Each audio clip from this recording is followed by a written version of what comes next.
Bismillahirrahmanirrahim. Alhamdulillah Rabbil Alamin. Wassalatu wassalamu ala sayyidil mursalin wa ala alihi wa sahbihi li baitihi wa dhurriyyatihi ajma'in. Amma ba'du. Allahumma allimna ya alim ilman yanfa'una waftah lana ya fattah futuhal arifin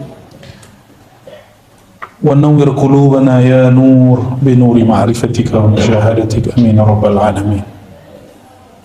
Baik, ikhwah sekalian, sebelumnya kita membahas tentang hakikat tasawuf dan hakikat sufi, dan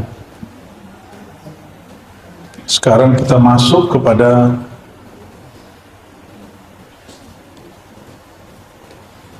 akidah atau tauhid para sufi. Apa perbedaan tauhid akidah sufi dengan selain sufi? Ini sama-sama ahlu sunnah, sama-sama aswaja yang hanya ahlu sunnah, yang hanya berbicara pada kaidah dalil yang tertulis, dalil akal. Itu akan berbeda dengan ahlu sunnah yang sudah masuk kepada qalbunya, nur. Itu beda. Saya baru faham itu setelah guru saya wafat. 5 tahun lah guru saya wafat, Abuya Syekh Hasan al-Basri al-Sammani. Beliau mengatakan kepada kami dulu, saya ini sudah jadi ulama menurut orang, sudah belajar kitab-kitab berat, Ummul Barahin, Syarah Dusuki, Kifayatul Awam, kitab-kitab berat dia sudah selesai. Tapi aku tidak merasakan bertauhid itu dari dalam, baru di sini. Maka hobi beliau debat dengan Wahabi, dengan, kalau dulu kan NU Muhammadiyah, PRT Muhammadiyah, NU Persis, begitu debat terus. Tapi beliau merahami satu kegersangan, maka dia datang kepada ayahnya setelah bertanya ke banyak guru dan gak terjawab. Semua guru mengatakan, oh tauhid begini, dan semuanya, itu gue juga tahu. Datang ke fulan, itu maknanya juga tahu. Datang ke fulan, itu dalil sudah pernah kita pelajari. Akhirnya dia pulang. Bapaknya seorang mursyid, namanya Stan Basri, saya lupa, Jalil ya, Syekh Abdul Jalil. Nama ayah dari guru saya itu Syekh Abdul Jalil, juga seorang mursyid. Dia tanya, ayah Anda, saya ini udah baca kitab udah banyak, debat sudah selalu menang, tapi kayaknya belum merasakan Allah itu nyata pada diri. Tolong tunjukkan kepadaku guru yang dapat menghantarkanku rasa bertuhan kepada Allah, rasa bertauhid kepada Allah. Ayahnya senyum. Kamu capek-capek nyari keluar kota, keluar daerah, tuh gurumu di pertigaan situ ada, disebut kawannya beliau. Syekh Abdul Jalil itu punya kawan namanya Syekh Maulana Muhammad Kanis An-Naqsyubandi Al-Sammani, orang yang ahli baca kitab ya. Kalau di NU, di Jawa ada NU, di sana ada Persatuan Tarbiyah Islamiyah, beliau salah satu pendirinya. Akhirnya datanglah ke sana, nggak banyak teori, kamu mau merasakan bertuhan, ayo sini, tinggalkan pintarmu, ikutin saya. Maka dia nggak mau, kalau tinggalkan pintar berarti nggak mau debat toh. Dia taruh debatnya, lalu diistighfar, diajak istighfar sama gurunya, mandi taubat, istighfar, lalu ditalkinkan, diajak, ayo kalbumu baca nama Allah, dengan teknik yang hampir sama yang saya beri itu. Dan belum merasakan, idza dzukirallah, jika disebut nama Allah, wajilat qulubuhum, kalbu mereka bergetar, baru dia menangis. Ini rasa bertuhan yang aku cari selama ini. Dari situ saya paham kemudian kitab-kitab ini. Jadi kami di Ribat, akidah kita, manhaj kita Ahlus Sunnah wal, nih kalau ditanya orang Ribat manhajnya apa? Ahlus Sunnah. Maka Buya Zul Asfi ini kelelahan nih, gak tahu dari mana ya, mungkin karena macet ke Bekasi ini luar biasa, kayak ketemu harimau 7 kali ya. Itu ngajarin sekarang salah satu kitab Ahlus Sunnah standar, yaitu Kifayatul Awam, tapi itu kitab ilmu kalam, mainnya di sini. Tapi itu perlu ya, supaya nggak bayang-bayangin Allah. Asik nggak belajarnya? Asik ya? Dulu kita ngajarin Ustadz Rahmat dari bat itu, jadi tahun 2018, 19 ya, sampai pandemi datang, sampai khatam kita belajar Kifayatul Awam. Di Darussunnah saya dulu ngajar itu di luar, selesai ngaji dengan pakai ya, kita buat talaqian dengan teman-teman. Ummul Barahin, kitab di atasnya lagi. Kitab, kalau syarahnya syarah Dusuki. Orang kita nyebutnya Dasuki. Itu mah orang Padang itu mah. Udasuki. Yang benar bacanya apa? Imam Ad-Dusuki. Imam Ad-Dusuki. Itu kitab yang lumayan berat, jadi levelnya sudah high class. Kita ngaji dari basic, dari Aqidatul Awam, ya naik. Kalau sudah Ummul Barahin, oh itu sudah keren. Baru sanggup baca kitab yang lebih berat lagi, kayak Al-Matalab Aliyah Fakhrul Razi, ya Ta'sisut Taqdis Fakhrul Razi, yang sekarang Gus Ulil buka tuh ya, di online tuh ada bagus tuh, karya Ghazali, Al-I'tiqad apa judulnya? Dulu kita mengajarkan itu pakai bahasa Arab tuh. Udah kitabnya rumit, ngajarnya belagu lagi pakai bahasa Arab. Biasa tuh ya, sombong-sombongnya anak muda lah itu ya. Alhamdulillah tuh. Muridnya masih bertahan tuh Gus Sani, yang ngajar di Ribat juga kitab Aqidah. Itu kita ngajarnya dulu pakai bahasa Arab. Itu kitab-kitab Ahlul Uqul, orang yang berakal. Kitabnya begitu. Kalau orang awam nggak perlu. Orang awam cukup mengatakan asyhadu an la ilaha illallah wa asyhadu anna muhammadar rasulullah. Aku yakin, aku bersaksi, aku percaya tiada yang disembah kecuali Allah, titik. Muhammad Rasulullah, titik.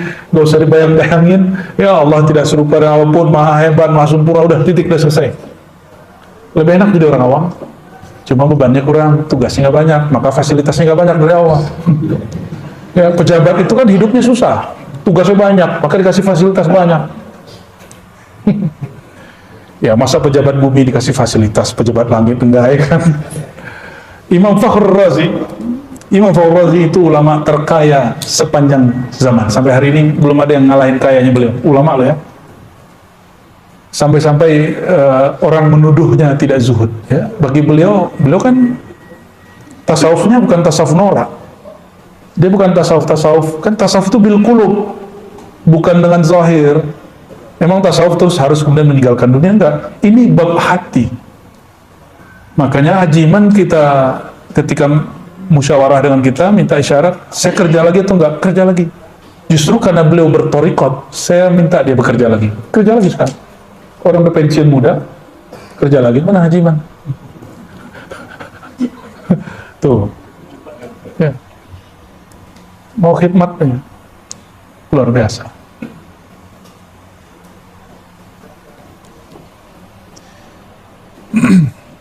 Nah, di sini nanti kita akan ketemu ada pembagian tingkatan akidah. Karena teksnya panjang sekali, saya akan ringkas aja ya. Ini banyak sekali nih, takutnya antum keliengan pulang. Ini baca ruqyah apa ini ya?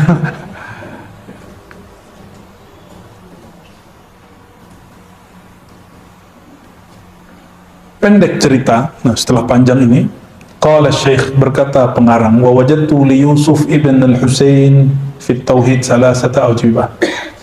Saya mendapatkan, kata pengarang, ya, dalam kitabnya Yusuf ibn al-Husain ada 3 tingkatan tauhid. 3 tingkatan tauhid. Ada udah tauhid di belakang itu ya. Itu 2 tauhid itu di pojok ya. Tauhid yang pertama, tauhidul ammah, tolong dihafalkan. Tauhid awam. Tauhid apa tauhid awam? Coba kita dengerin ya, biar dapat berkah baca kitabnya.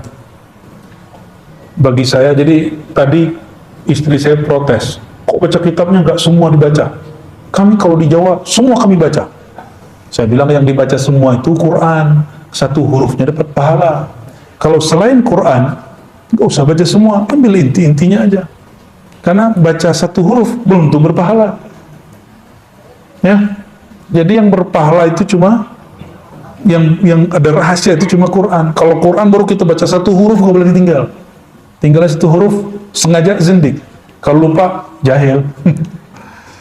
Nah, di sini beliau mengatakan apa? Tauhid awam, al-infirad bil wahdaniyah, kalau di kitab saya halaman 30 ya, mengesahkan Allah Ta'ala dengan cara apa? Ini orang awam. Ternyata orang baca kitab Ummul Barahin di sini masih disebut awam. Ngerinya kitab ini ya. Ngerinya kitab ini. Mentauhidkan Allah dengan cara menafikan, meniadakan sesuatu yang menjadi tandingannya, bandingannya, yang serupa dengannya, itu, yang semisal dengannya. Jadi kita hilangkan bayangan tentang yang serupa dengan Allah, yang sebanding dengan Allah. Itu tauhid orang awam, tapi di kolbu kosong, nggak ada efek sama sekali. Dia cuma teori-teori di sini, tapi rasanya hambar. Itu yang dirasakan guru kami, itu pun yang saya rasakan bertahun-tahun. Ya. Ma'asukun ila ma'aratir raghbah wa rahbah bidhihabi haqiqati tasdiq li'annahu bibaqa'i haqiqati tasdiq la yaskun la. Ya, intinya tetap asyhadu an la ilaha illallah, gitu aja udah cukup. Jadi teori misalnya gini, kan kalau debat masalah ini babnya debat masalah di sini nih, debat Wahabi di sini. Allah itu di mana? Di mana Allah? Nah, debatnya di sini nih, di bab tauhidul ammah. Orang yang berdebat Allah di mana, Allah di suatu tempat, karena mereka masih membayangkan dan mensifati Allah dengan sesuatu sifat kemakhlukan. Dan saya percaya, saya yakin, mau Salafi, mau Sunni, mau Syi'i, mau Mu'tazili, semuanya sepakat Allah itu tidak bersifat dengan sifat makhluk. Benar nggak? Betul nggak? Tapi mereka berbeda dalam memahami itu. Nah, disinilah kemudian merasa paling benar semua. Saya dulu berdebat masalah Allah itu istawa, bersemayam. Bagaimana istawanya Allah? Kalau di kalangan Salafi, istawa itu benar-benar di atas aras duduk. Tapi duduknya tidak sama dengan makhluk. Nah, gitu kan mungkin juga tuh. Bagi Ahlussunnah Asy'ariyah, ente bilang duduk. Duduk itu sifat makhluk. Dibalas lagi, coba mana dalilnya, duduk itu sifat makhluk. Begitulah terus. Nanti debat lagi. Nuzul, Allah nuzul dari atas ke bawah. Kata Ibnu Taimiyah, emang ada nuzul turun, bukan dari atas ke bawah. Turun tuh diem doang gitu. Jadi Ibnu Taimiyah bayangin gitu. Makanya sampai kemudian meninggal, dia masuk penjara. Jadi Ibnu Taimiyah itu masuk penjara bukan oleh pemerintah, karena dia menyalahi 4 mazhab dan ulama ahli sunnah. Langsung penjara. Makanya sampai sekarang kalau ada mengikuti Ibnu Taimiyah, ya gitu, bagi kita aneh. Kita mengagumi dia karena dia cerdas, tapi tidak semua yang dari dia itu benar juga kan. Buktinya ulama, emang Imam Subuki nggak cerdas, Badruddin bin Jamaah di zaman itu nggak cerdas. Itu ulama-ulama 4 mazhab sepakat jeblosin dia masuk penjara. Ini yang ngomong kepada saya Syekh Hasan itu, ente tahu nggak, katanya, imam yang ente sebut Syekhul Islam itu yang jeblosin dia penjara semua ulama itu berarti bukan karena iri dan dengki, karena dia mensifati Allah dengan sifat yang nggak layak, tapi dia mengklaim itu tauhid yang murni. Nah, perdebatan itu masih perdebatan awam. Jadi debat-debat begitu masih debat awam. Nah, alhamdulillah beberapa tahun ini, terutama 2001 kesinilah, terakhir yang saya ditantang debat sama orang Jambi itu kan, ya, habis itu saya udah gak mau lagi debat-debat, nggak datang juga kan dia. Ada debat tapi debatnya accident, kita datang bertamu diundang, kita didebat masalah Nur Muhammad oleh orang itu di Madura, ya, itu kejadian. Tapi saya nggak berniat debat toh, dia pengen debat, kan seharusnya kita kalau tamu dihormatilah, ya. Ini dia ingin mempermalukan saya depan orang, ya alhamdulillah, kambuh lagi, suka debatnya. Ya, antum yang kenal, coba teman-teman saya kenal saya dulu, itu nggak percaya saya belajar tasawuf, karena mereka tahu kalau debat itu emang kalau ada singa 7 kali begitulah kira-kira gitu, dan itu nggak enak sama sekali. Pinter cuma bikin ilfil. Saya sendiri pun kalau ingat itu saya ilfil sama diri saya sendiri. Jadi kita pun jijik sama diri kita sendiri gitu kalau ingat begituan. Keren sih, lu ngeliatin orang tengkar kan seru, iya nggak? Kalau tengkar, jadi kalau orang awam tengkarnya fisik, kalau udah intelektual sukanya tengkar otak. Makanya ngeliatin Rocky Gerung ngata-ngatain orang tuh seneng banget kan. Bener kan? Kayaknya puas gitu, hore gitu ya. Itu dalam kitab ini disebut awam. Maka awam kalau di sini boleh dibagi digabung dua, awam yang awam tidak mengerti ilmu, ataupun dia mengerti secara intelektual tapi masih pada tataran intelektual. Ada yang kedua, tauhid ahlil haqa'iq ala zahir. Ini kalau saya menyebutnya tauhid para salik. Kalau yang pertama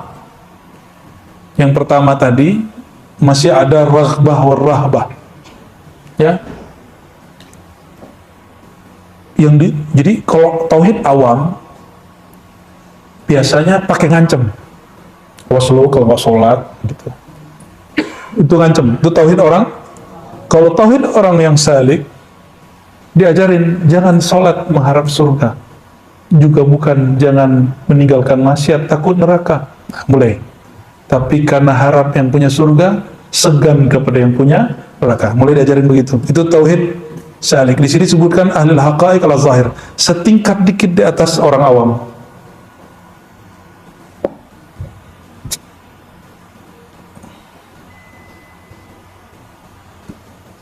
Sudah mulai begitu belum? Berarti sudah mulai salik. Kalau nggak turun kelas lagi. Ya, kenapa zikir? Supaya tenang.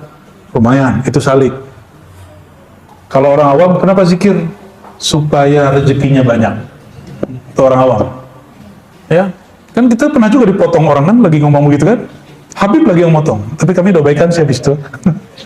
Ya, akhirnya kita tegur, bedakan manfaat, faedah dengan tujuan. Ya, alhamdulillah dia terima. Maka kami baik-baikan aja, cuma orang aja yang ngadu-ngadu kan, mumpuk karena sekarang lagi rame bab habaib nih, videonya dinaikin lagi. Ya salam ya.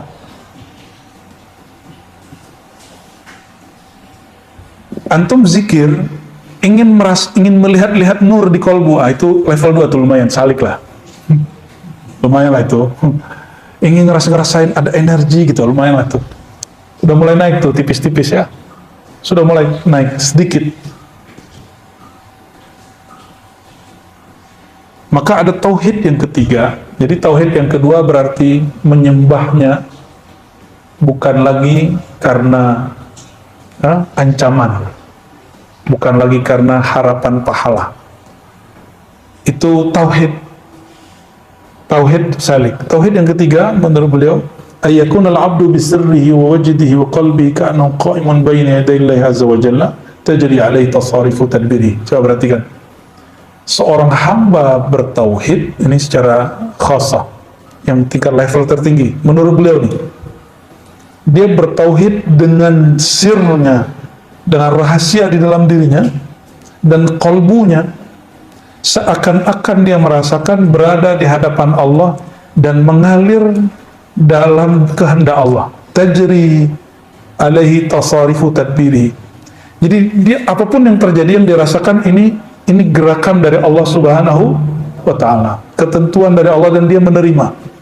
Maka saat ada orang minta wirid kepada saya, gimana caranya jadi kekasih Allah? Ngeri kali tuh, pengen jadi wali dia. Aduh, yang gampang kan pakai hadis tuh. Ya, apa kata Nabi SAW? Lam yazuk ta'mal iman man lam yakun radiyan billahi tabaraka ta'ala. Ya, man lam yarda billahi tabaraka ta'ala. Tidak merasakan manisnya iman kalau orang tidak ridha. Maka saya kasih wirid raditu billahi robba. Baca anak-anak TK itu, anak-anak kecil itu. Ternyata itu asbab orang jadi wali. Asbab jadi wali, dia mesti ridha kepada ketentuan Allah kepada dia. Ridha itu berarti nggak boleh sedih. Ya kalau sedih ya nangis, sakit ya jerit gitu. Tapi batin dia tidak menolak. Batin dia terima. Dia nggak ngomong ini, ya Allah, aku kan sudah wiridan, kenapa masih diuji? Ya Allah, aku kan sudah bertarekat samania, qadiriyah, khalwatiyah, suhrawatiyah, semuanya. Kenapa masih aku gagal bekerja? Oh, berarti dia salah paham itu. Bertarekat gak begitu, ya. Ya Allah, saya sudah zikir sholawat, kok masih jomblo? Apa urusan? Ya, aku lakum ayol ikhwah, ya. Saya sampaikan kepada antum. Orang yang cinta pada Allah dan Rasul, kalbunya gak pernah kesepian. Gak pernah kesepian.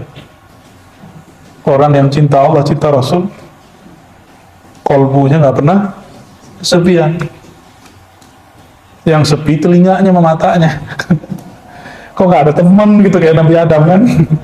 Di surga kan indah, tapi nggak ada teman. Maka Nabi Adam menggumam, ya Allah, bergumam, sepi bener di surga. Ketiduran. Surga kan nggak ada tidur. Maka dijadikan tidur itu berkah bagi Nabi Adam. Maka surga pun asbab nikmat beliau. Jadi seandainya di surga itu nanti ada tidur, tidur itu bukan kekurangan kematian, tapi bagian dari nikmat. Tapi insya Allah nanti nggak ada kok, nggak ada lagi tidur nanti di surga. Mumpung masih di dunia nanti tidur ya. Allahumma sholli ala sayyidina Muhammad.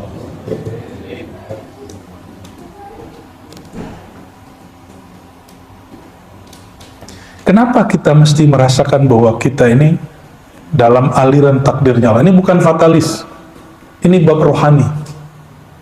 Ini bab rasa, merasakan bahwa diri kita itu dalam aliran kehendak dan takdirnya Allah.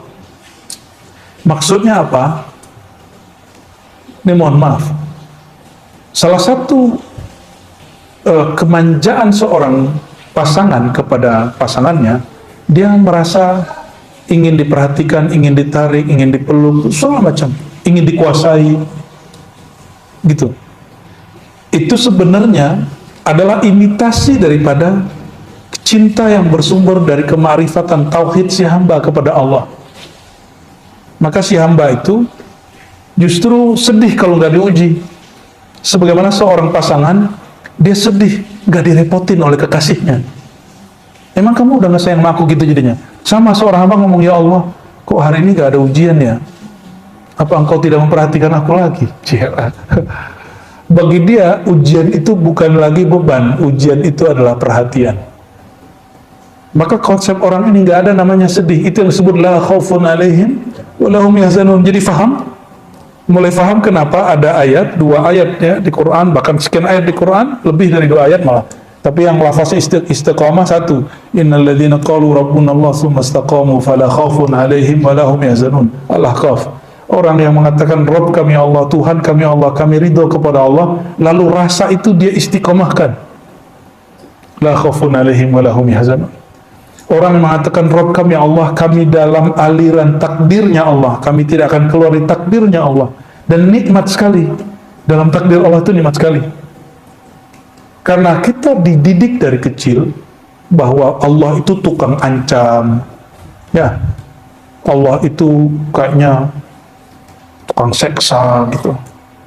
Akhirnya antum kalau diajak ke sini agak sulit. Ada border di sininya, ada penghalang. Ini bukan bab ancaman. Ya, kalau nggak sholat ntar diuji loh sama Allah gitu, ntar dapat ujian loh, ntar dapat cobaan. Cobaan ujian dalam pengertian tauhid awam itu menyeramkan. Tapi ujian menurut ahlullah itu adalah rahmah. Adalah rahmat kasih sayang Allah SWT. Maka jika disebut asyadun nas balaan al-anbiya, orang yang paling banyak ditempa itu para nabi, lalu orang yang mirip dengan nabi, para aulia, para ulama. Kalau terjemahan bab rohaninya, orang yang paling banyak diperhatiin Allah adalah para nabi, para aulia.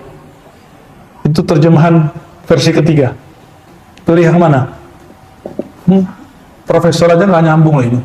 Karena profesor debat sama saya, dia bilang, ya hadis yang ente baca itu akan membuat orang jauh dari Islam. Karena orang tidak ada yang mau diuji. Sedangkan yang paling banyak diuji adalah para nabi dan orang yang ikut nabi. Berarti gak usah ikut nabi sekalian biar gak diuji. Gitu kata dia. Profesor itu, Timur Tengah lagi sekolahnya. Berarti nggak nyambung kan? Kitab yang dibaca sama, orang yang ngaji di Ciputat kok lebih paham gitu. Orang ngaji di lokal, di pesantren lokal lebih paham. Kita malu sama kiai lokal, kok mereka lebih paham bacanya daripada orang-orang yang kuliah-kuliah tinggi. Ya Allah, mawafiqna ila ma tuhibbuhu tardah. Baik.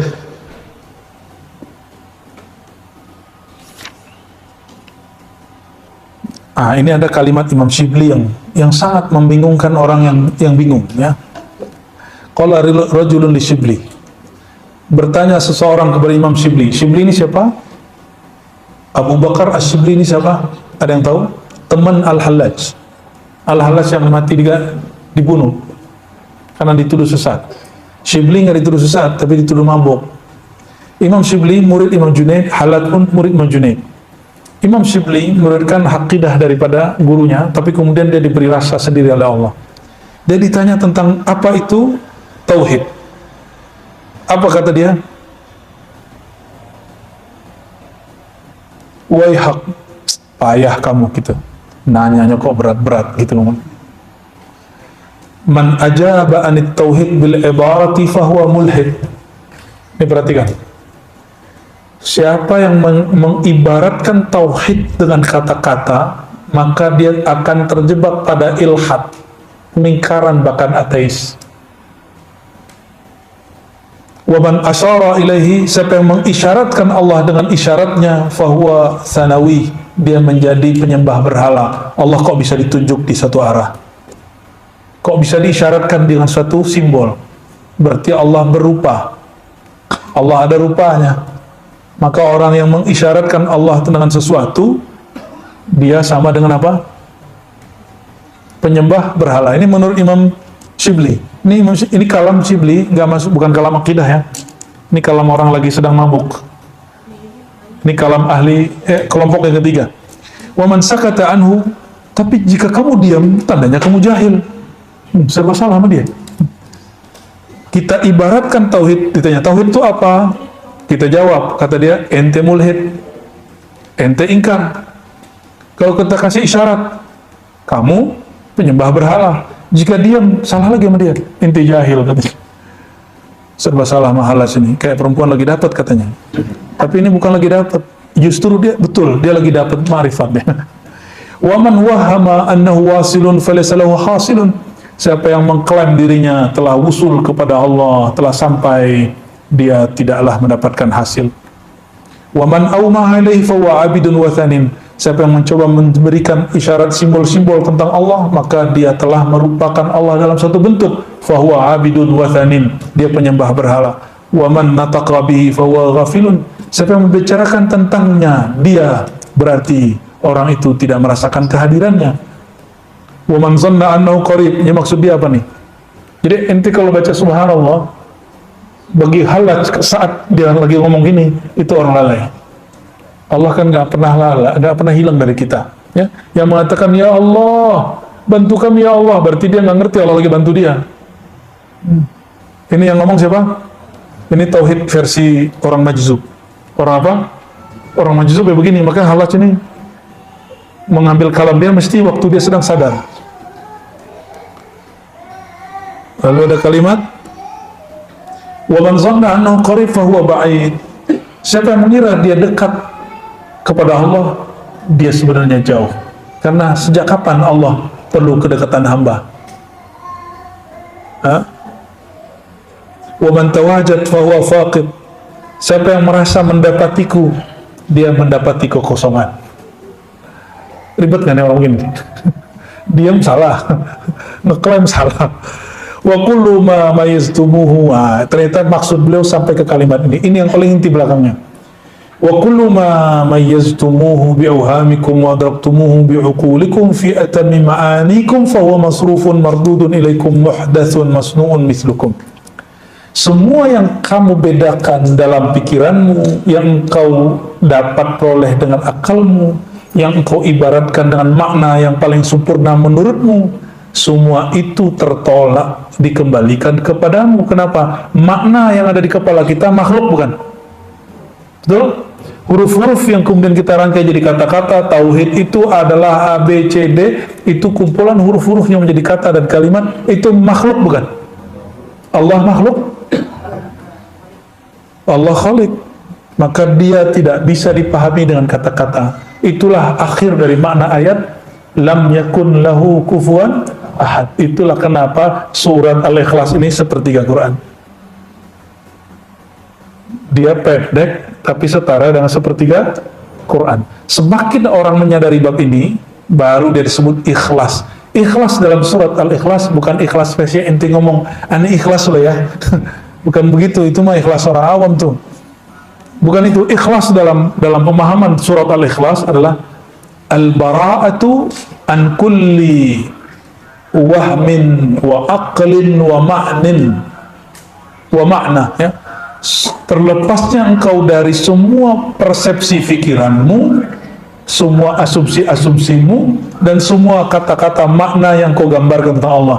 Jadi apapun yang kita kalamkan tentang Allah, Allah lebih sempurna dari itu. Oke?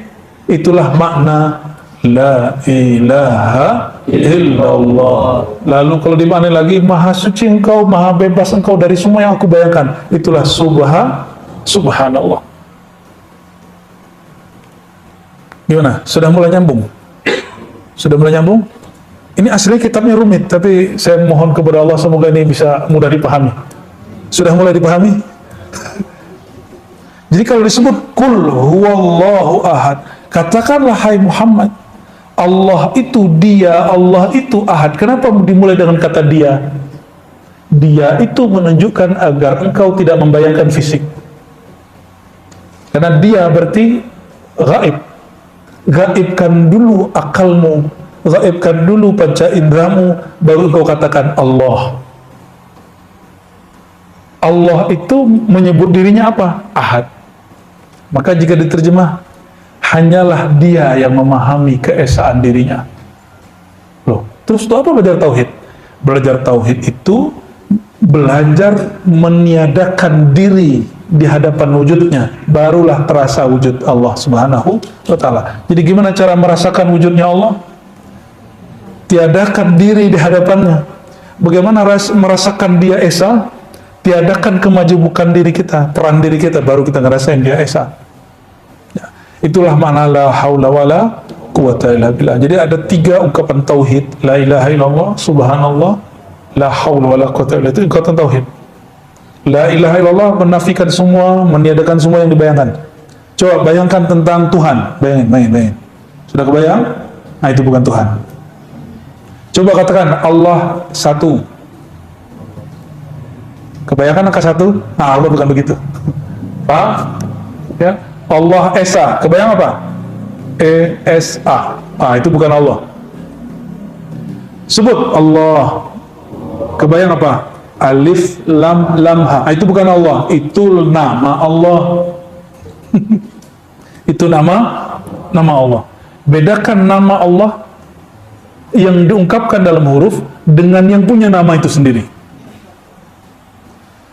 Coba tulis namanya di kertas atau tulis dalam pikiran. Sudah ditulis namanya dalam pikiran? Sudah nampak? Apakah itu kita? Bukan, itu tulisan tentang kita. Jadi kalau ada lafaz Allah, itu bukan Allah, itu nama yang menyimbolkan tentang Allah. Jadi kalau antum, ini mohon maaf, ini jangan, makanya udah talqin jangan belagu dulu. Itu baru memasukkan nama. Rasanya dirasakan oleh kolbu. Itu baru nama. Dan kita tidak menyembah nama. Menyembah nama naqisun, bukan syirik. Saya nggak sepakat dengan orang mengatakan syirik. Karena nama tidak terpisah dari yang punya nama. Maka man abidallah ka ismin fahuwa naqisun fil ubudiyah. Ini kaidah, ya, kaidah yang baru dibuat malam ini. Karena di kitab-kitab ditulis man abidal isma fahuwa musyrik. Kencang bener ente ya. Siapa yang menyembah nama syirik, itu orang terlalu keras. Nabi nggak begitu mengajarnya. Orang yang menyembah nama, dia belum sempurna, bukan berarti dia musyrik. Kan nama tidak pernah terpisah dari yang punya nama, ya toh? Nama Allah, coba nama antum pernah pisah nggak dari dirinya? Maka kalau ada orang menghujat nama kita marah nggak? Ya, ditulis nama terus dicoret, marah nggak? Bahkan namanya dipindahin ke batu, nih kamu nih, diinjak batunya, marah kan? Marah kita. Ya, mohon maaf. Yang muncul antum foto terus diupload di sosial media, di Facebook, Instagram, atau TikTok. Itu gambar kita, tapi itu bukan kita loh. Paham? Gambar kita, foto kita, itu bukan kita sendiri. Maka foto Ar-Razi bukanlah Ar-Razi. Jadi kalau ada orang menghujat video saya, itu bukan menghujat saya, itu menghujat si video. Indah tuh hidup begitu. Makanya saya nggak stres-stres hidupnya, alhamdulillah. Ini baru kata-katain dikit, statusnya nggak disepakati temannya, langsung stres. Karena terlalu menghayati kehidupan. Jangan terlalu nyatu-nyatu amat dengan sosial media. Ya. Itu terpisah sama kita. Nama kita, itu bukan kita yang sempurna. Dia hanya bagian dari diri kita, dan dia bukan kita semuanya. Oke? Maka bayangan tentang Allah bukanlah Allah. Lalu Allah itu gimana? Habis bagaimana, habis bayangan-bayanganmu, habis semua asumsimu tentang Allah, engkau barulah diberi rasa bertuhan kepada Allah. Jadi tiadakan dirimu, tiadakan rasamu, habis rasa, habis semua, baru Allah kasih rasa dari dia.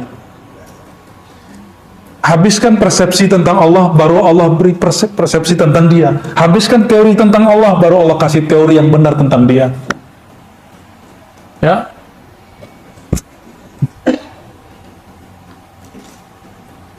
Jadi kalau bertuhan itu justru membuat kita tambah rehat. Kenapa? Kita nggak perlu memikirkan Allah.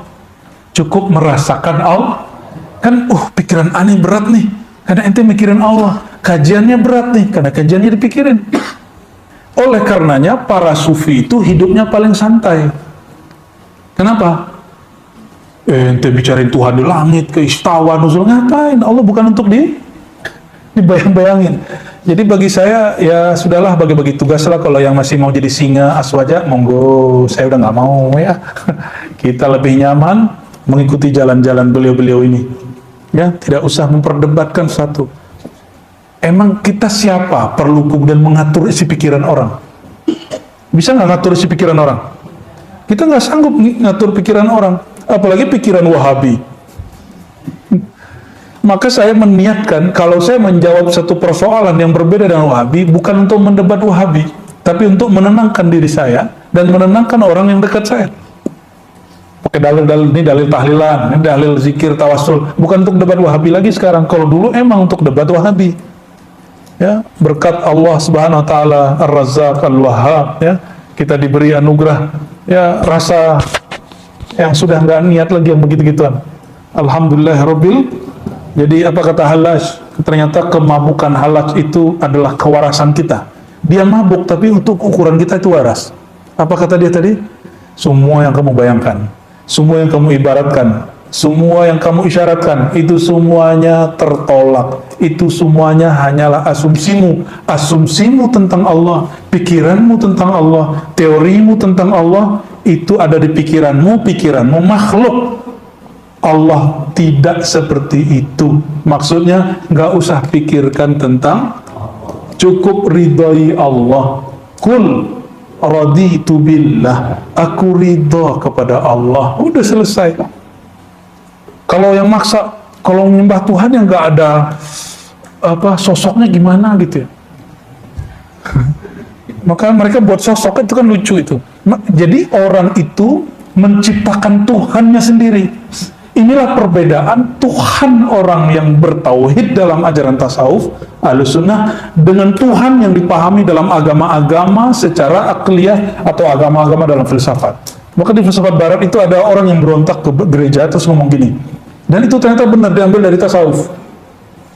Tuhan itu adalah imajinasi manusia tentang dirinya yang sempurna.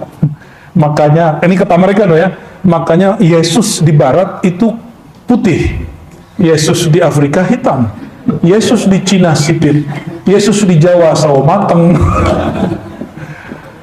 Itu kata mereka, saya nggak, itu yang ngomong filosof barat yang mereka tadinya orang gereja. Nah, kita nggak akan nyinggung bab Yesus karena itu agama yang berbeda dengan kita. Kita hanya berbicara Nabi Isa, ya, alaihi salatu wassalam. Tapi ada benar juga ya. Benar nggak? sosok dari yang tadi kita bicarain itu beda-beda kan per tempat. Ajaran tauhid yang Nabi bawa sebenarnya ini. Oleh karenanya para sahabat waktu turun ayat Ar-Rahman 'alal arsy istawa, nggak ada satupun yang debat. Allah bersemayam di atas aras istawa, nggak ada satupun debat. Kenapa? Allah nggak perlu dibayang-bayangin. Sekali membayangkan Allah, akidahnya keliru. Allah tidak dapat disuci-sucikan, karena apapun yang kau sucikan di pikiranmu, itu masih pikiranmu. Itulah kritik Ibn Arabi kepada sebagian ulama Ahlus Sunnah yang merasa paling benar. Tapi dia mengingatkan, Ahlus Sunnah nggak begitu loh bro, gitu. Ahlus Sunnah itu laisa kamitslihi syai', melepaskan asumsi tentang Allah selepas-lepasnya. Tadi kita sudah simulasi ya, bayangkan sesuatu, sudah. Allah nggak begitu. Tuliskan lafaz Allah di pikiran. Allah, alif, lam, lam, ha, a, l, l, a, ha, huwa, ha, waw. Itu nama Allah, bukan Allah. Nama yang antum gores di dalam pikiran. Maka nanti jika zikir terus Allah izinkan ada lafaz itu di kolbu, itu bukan Allah, itu nurnya kolbu. Ya, itu nurnya kolbu. Ya.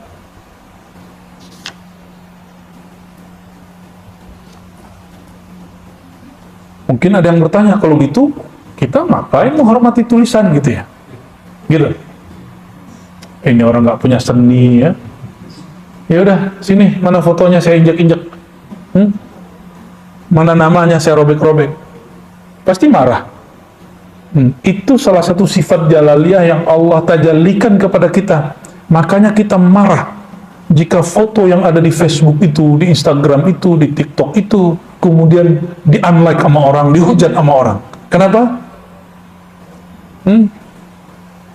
Kita merasa itu tidak, itu nama, itu wajah terhubung dengan kita. Ya. Jadi nama beda dengan yang punya nama, tapi dia tiadalah lain. Ya.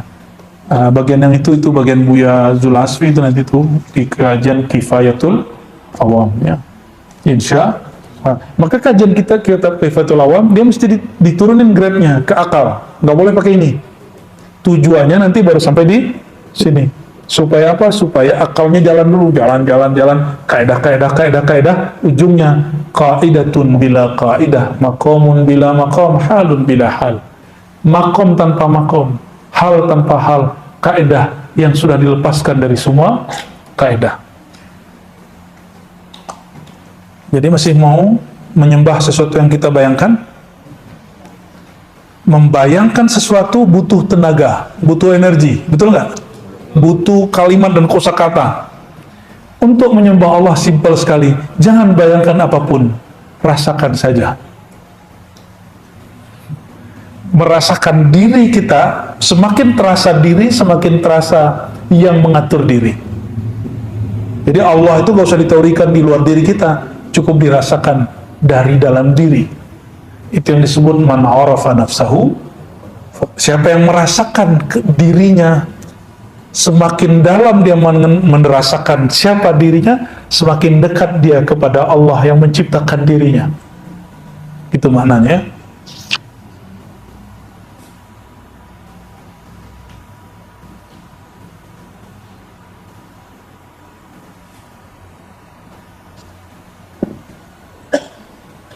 Nah, itu kaidah yang sangat luar biasa dari Imam Ash-Shibli. Masih kuat? Masih hot kepalanya? Udah berdarah-darah ini kayaknya. Harusnya tambah rehat otaknya, benar nggak? Ya, tolong jangan pikirkan lagi tentang Allah. Jadi kalau zikir, enggak begitu. Kita nggak usah, kepalanya nggak usah berat mikirin apa. Justru kalau zikir Allah itu relax, karena semakin dia nyebut nama Allah, semakin dia terbebas dari semua asumsi. Oleh karenanya saya pastikan orang yang sering mengingat Allah, dia semakin rehat, semakin rileks, semakin bahagia, semakin tidak terbebani hidupnya, walaupun ujian dia banyak. Ya, ujian itu kan kata-kata pencinta. Ya, itulah rahasia kenapa Allah disimbolkan dengan Laila oleh penyair-penyair. Karena Laila itu gelap, nggak usah dibayang-bayangin. Ya, alhamdulillah hujan.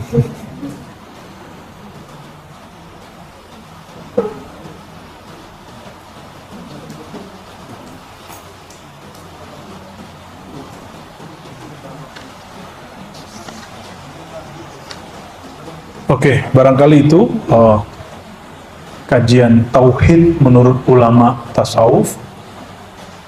Justru tauhid versi sufi itu tauhid yang paling mudah karena tidak perlu pakai ungkapan, tidak perlu pakai teori. Ungkapannya adalah tidak berungkapan, teorinya tanpa teori, makomnya tanpa makom, kata-katanya tanpa kata-kata. Itulah tauhid para sufi, tauhid yang merilekskan hamba dan pikirannya dari segalanya. Semoga Allah Ta'ala tambah mendekatkan kita kepadanya. Amin ya rabbal alamin. Sallallahu rabbuna ala nuril mubin ahmadal mustafa sayyidil mursalin wa ala alihi wa sahbihi أجمعين صلى الله ربنا على النور المبين أحمد المصطفى سيد المرسلين وعلى آله وصحبه أجمعين صلى الله ربنا على النور المبين أحمد المصطفى سيد المرسلين وعلى آله وصحبه أجمعين.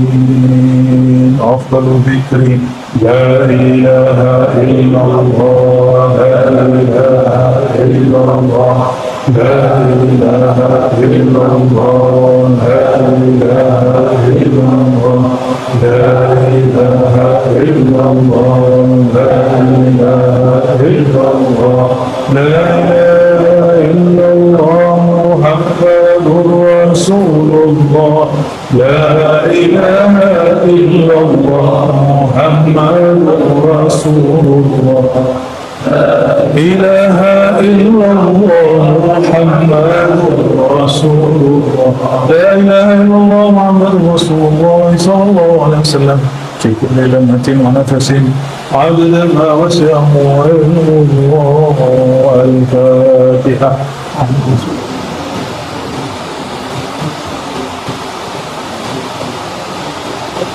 سبحان ربك رب العزة عما يصفون وسلام على المرسلين والحمد لله رب العالمين. Mohon maaf salah kurangnya. Assalamualaikum warahmatullahi wabarakatuh.